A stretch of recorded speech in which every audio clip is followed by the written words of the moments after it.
Inaalalayan bawat paghakbang. Ngayon'y nakatayo sa aking mga paa. Salamat aking nanay, aking tatay. Wala akong sapat na salita, walang katumbas inyong pag-aruga. Ngayong kayo'y matanda na't nanghina, ako naman ngayon ang dapat mag-alaga.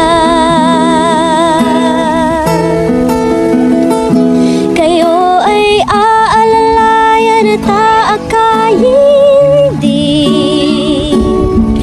Pag lumuluha ay patatahanin. Babantayan kung may sakit, dadampian ang noon ang halik. At kapag gabi